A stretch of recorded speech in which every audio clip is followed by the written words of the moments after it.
Hello, everyone. I am Sebastien Riss. I am the president of Captivea France and Captivea USA, and I'm very happy to do this conference for you. So today I will explain you how to use the best of the USA culture to improve your ERP project. So we knew it was not possible, so we did it. American customers are very ambitious and demanding. They have a lot of ideas and want to deploy it very quickly. They can change their mind very quickly and have a new priority. When I do business analysis with a US customer, it is always hard to define the priority. Everything is critical and a high priority, and they want it now. I remember during a review with a customer, he asked for a new feature. By the way, it was a new feature that we never talked about before. And he just think of that during the night. And I told him, I need to know if you want this for the lot 1. And in that case, I will update the go live date because it will take time to do it. Or if you want to do it later. And the answer is absolutely magic. I need it. It's a high priority for me, and I need it before the go live. In the American culture, a customer has a right to be very demanding, and they are. It's a good thing because it's helping us to be better, to be more reactive. In the side, we have a customer who changes his mind quickly, and generally it is for a good reason because the market change and his business change, because it's something that will help his business now and not in 3 months. But on the other side, we have an Odoo consultant, project manager, Odoo developer that need to structure the project and their work. So how deal with that? If we think in an American way, don't think, just do it. So my first tip will be, okay, make a light gap business analysis. I believe it's something we can also do in other countries. I mean, I'm sure you already experiment a project, not only ERP project, just a business project when you spend too much time to think, too much time to formalize, to discuss, to decide. And finally, the project is different because the need changed. The reality was different, right? But we need that. We need structure for a project. But I think this structure could be lighter. So what does it mean? So for example, for your gap business analysis, I advise you to use slides instead of Word, because when you use a PowerPoint presentation or Google Doc presentation, you need to make it more visible. You know, you will use bullet point, you will use flowchart, and I advise you to focus on the big pictures only. We will see the detail later, and maybe the time we will start to see the details, the need will change. And it's also very interesting to design flowchart instead of text. Because it's easier for a customer to understand it. And we need to be sure that the customer understands the gap business analysis. And also give an estimate in charge and timeline, but don't take any commitment because the customer can change his mind. And I think it's good for both sides. For you, it's less risk, but for the customer, that also means he can change his mind quickly. And you can say yes, as long as you explain him the impact of this change. So it will be easy to read, quick to do, will give a light structure for the project, and it will define priority. And I think it's definitely something that we can apply for all ERP projects.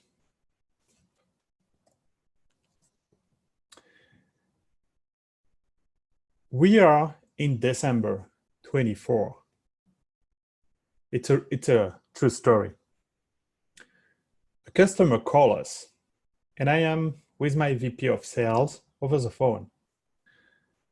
The customer wants to deploy Odoo for CRM, sales, inventory, accounting, manufacturing, HR for 100 users.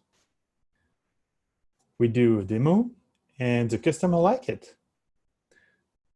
The first question the customer asked, if we sign today, could we go live at January 1st? In my head, I was thinking, yeah, next year. But my VP of sales answered, yes, we can. For sure, everything will not be configured, but we can at least deploy the CRM module. I was terribly afraid about this answer. But he was right. The CRM could be deployed basically with few training. It was possible.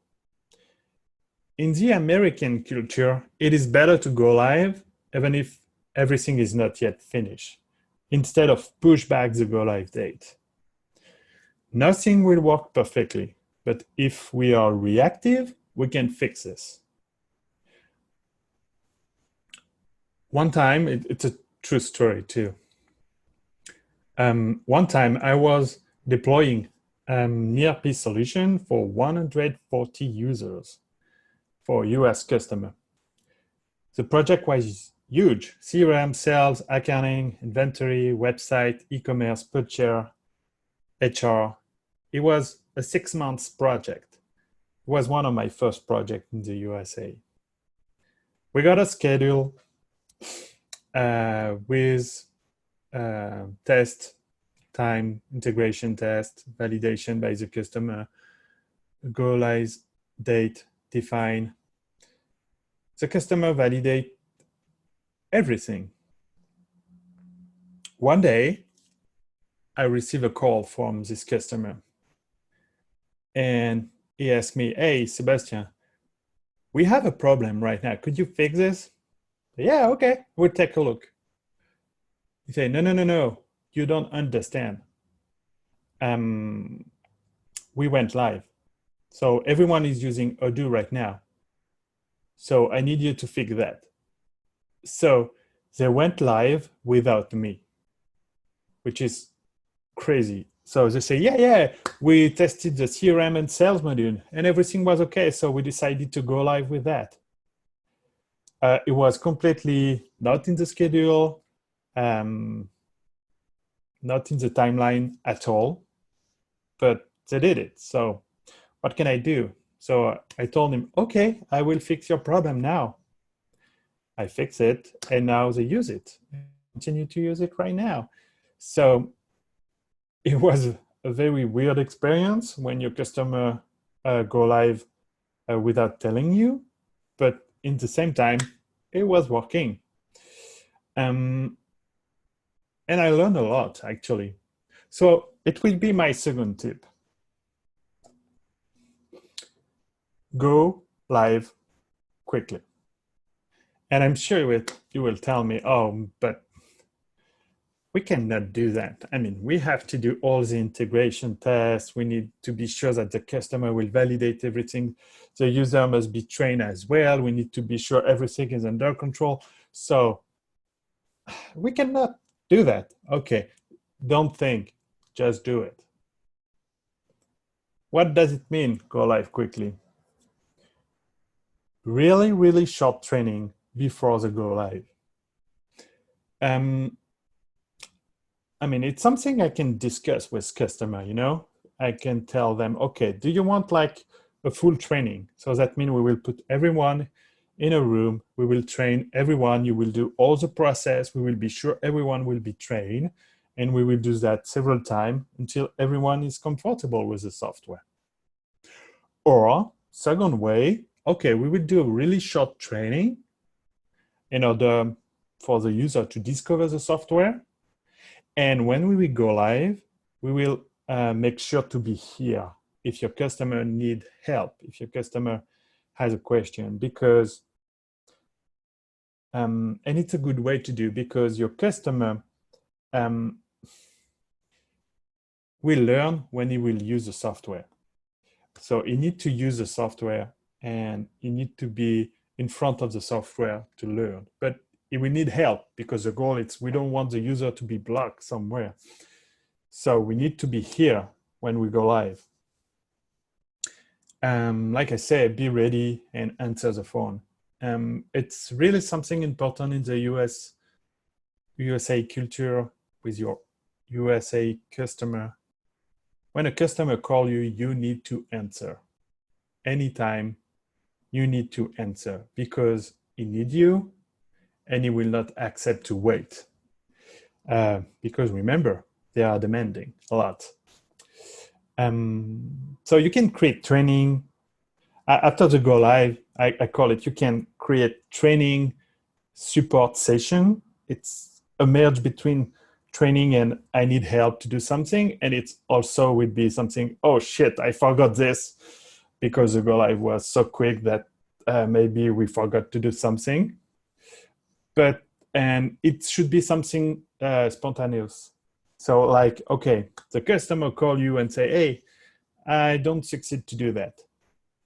You can say, okay, can we do a meeting in 5 minutes, and maybe you can suggest that to other users. So, and you create a meeting immediately. Someone needs something and you will help him. You will show him how it works.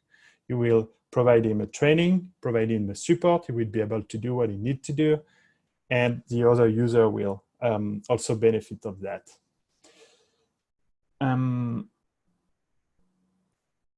And sometimes you will finalize some configuration because when you go live too much quickly, you can forget things.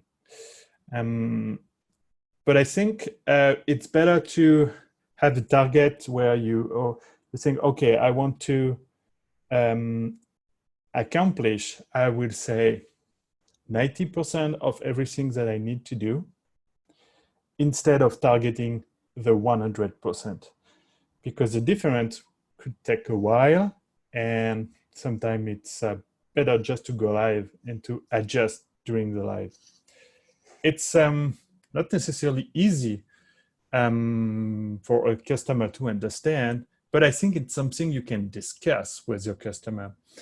By that, I mean, I explain to my customer, okay, we have two options. We can follow a basic, normal, full process of implementation. Everything will be perfect, but it will take time. And you will have to test everything and validate everything. And I will do all the tests everywhere. Or we can do something lighter and we will go live quicker. But that means when we will go live, we will have some problem. But our team will be really focused for you and will be really reactive to fix all the problem. So that means if a customer is blocked in front of the software and you have to fix it in an hour, maybe 2 hours, but not more, because you will just lose him if you don't fix it very quickly. So it's something you can talk with your customer, I think, and customer can understand that because, okay, I will go live very quick, but I understand the risk and I understand what we will do to fix that. And if the customer understands that, it is great. And if he understands that and you are reactive, it will be perfect. So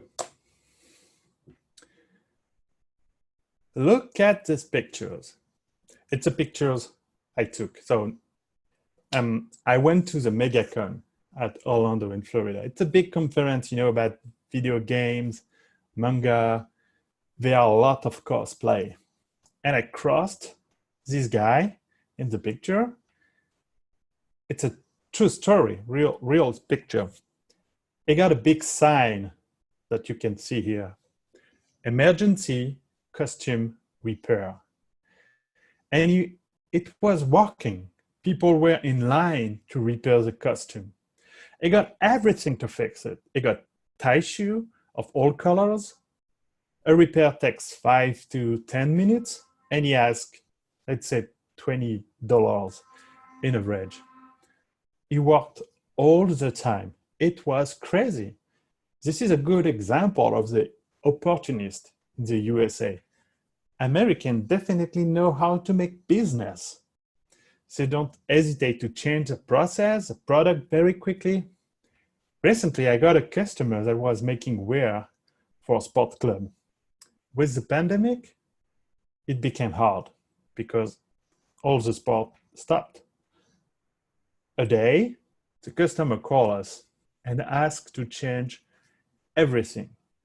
Now, change a website, add products, create new bill of material, create new routings, install the marketing automation app, and literally in a week, we did all that. Now they manufacture and sells masks all over the USA. They did a great marketing campaign and people buy masks to them. And I think it's something that should inspire us as when we are a partner, but for all company, to be very reactive and opportunist about the market. So be reactive and flexible. What does it mean? So organize weekly review with your customer. It's like an agile method. I mean, we don't invent this, but sometimes it can be bi-weekly or every month. I advise it to do it weekly. And we have some customer when we do it every day or every 2 days. So it can be shorter. And you can talk about the progress, you can manage a change because your customer will change his mind, and you can update the planning. Sometimes I update so much the schedule that I just ask myself why I have a schedule, you know? But it's still important to have this because I think it's help us and also give some information to the customer to have an idea about where we are, what needs to be done. But that even if we have a structure, we have a business analysis, we have a timeline, a schedule, we need to be flexible. So we have to accept this change. Even if sometimes it's hard, you know, we work on a schedule, we got define everything, we define the architecture of the product, and when everything is ready, our customer changes mind. But it is our job to be flexible. So my advice is really accept all change, accept change in the schedule, in the task that you have to do, but we have to explain the consequence of that to the customer. Okay, you want to change, you want to add this feature before, okay, but it would change the go live date. So we have to explain that, and it's something we can discuss with the customer in order to choose the best option. Encourage your customer to be opportunist. So I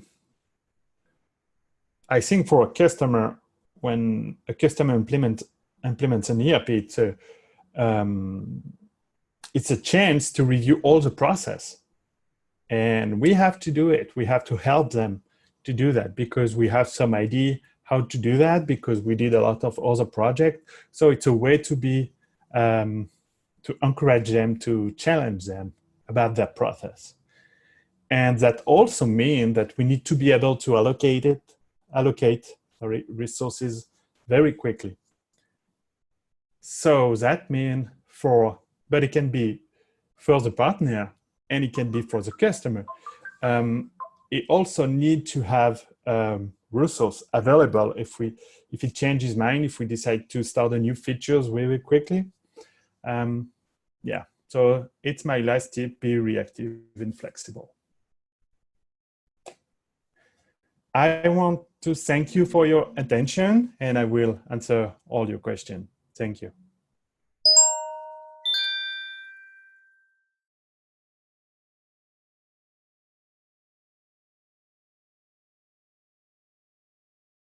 Your fantastic talk on the tips of American implementation applied to the European customers. Thank you so much, dear viewers, for posting your questions. We'll be happy to address them during this Q&A session. Please continue to write your questions in the chatter. Should we not have enough time to address all of your questions here in this Q&A session, Sebastien will be available for you in an extended Q&A session after this one. The link to that you will receive as one of the last comments in the chatter itself. So, Sebastien, we have one viewer posing the following question. What is the most important tip from American implementations applied to European customers? Okay, I think the most important tip is to make a light gap analysis. Because we use in Europe to really structure our project with step. So we used to do a full, I would say, gap analysis, a full specification. But in US, we cannot do that because a lot of customers are very demanding and they change their mind during the project. So we learn how to do a very light gap analysis. But at the end, it's something that we can definitely apply to Europe customer because we need the detail only just before to do the implementation. We need to have a big picture when we are on the gap analysis, but we don't need to have all the detail, all the field specifically that we need. So it's definitely something that we can apply for Europe customer very easily, and it will be helpful because if for any reason your customer changes his mind or its priority, you will be able to handle it more easily. I mean, it will cost less for your customer because you didn't pass the time before. Yes, and it speeds up the implementation as a whole as not so much time is spent on the previous analysis. Okay, thank you so much, Sebastien. Another question I would like to ask you is, you're saying that American customers have the right to be demanding and they want it now. Do you imply that European customers are not as demanding and do not have such pressing urgency on their requirements? Yeah, it's a good question. Actually, I think it's a question of priority. You have the timeline, the quality, and cost. I would say in general, Europeans are really focused on quality. They really expect a high quality, and it's often that a customer would just say, "Hey, I'm okay to go over the timeline if we have a better quality. I really want to have something really perfect." But it's something you will never heard in US. Never. People will say, "Okay, we need to respect the timeline and the go live date," and maybe they will say, "Okay, we can remove this feature for now, but we want to keep the go live date." So I would just say you can have also demanding customer in Europe, but it's just a question of priority. Okay. Thank you so much. We have a few more questions coming in here from our viewers. One of them is, do European customers rely more on documentation before project initiation? Things like charters, Gantt charts, and legal documents, according to you? Yeah, definitely. Definitely. And it's very cultural. USA customer, they don't like all the administrative stuff. So in the US culture, it's a loss of time when you spend too much time for administrative thing.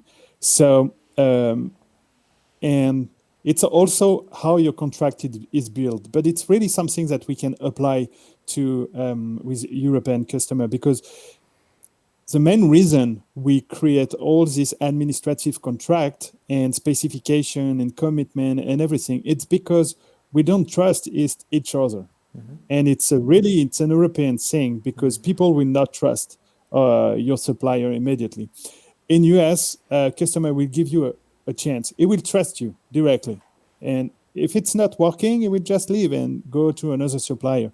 So in Europe, we have to build the trust. And I would say in US, they will trust you at the beginning, but you have to be good after. So but it's really something that we can apply to the European too, because I use that a European customer ask for commitment on everything, but if we explain them how we will work, how the method will, how we will work during the project, it could help them to trust us directly. Okay. And we will save a lot of time for everyone. Thank you so much. Another question just came in from Hugo Hackenbush. Would it be accurate to say that Europeans spend a lot of time on contemplation of needs, while Americans like to shoot first and ask questions later? By the way, we have 1 minute left, so please try to squeeze your answer into this remaining time. Yes. I mean, it's true, and I'm sure in Europe a lot of partner or customers spend a lot of time to specify things and think about everything. So yeah, in US, don't think, just do it. And it's also something that we can apply in Europe, because we just sometimes we just need to explain to our customer, don't overthink too much. Just, okay, you got an idea, let's try, let's do it, and we see if it's working or not. Yeah, so yeah. Okay, Sebastien, unfortunately the time is running out, so I'm thanking you for your presence and for your time dedicated to this Q&A session. Also to you viewers, thank you so much for sending in your question. So far there's no remaining questions left, so I will not propose to have an extended Q&A. In any case, I thank you so much, Sebastien. Thank you for your insights, and hope to see you next year in person during the next Odoo experience. Thank you, everyone. Bye-bye. Thank you, bye.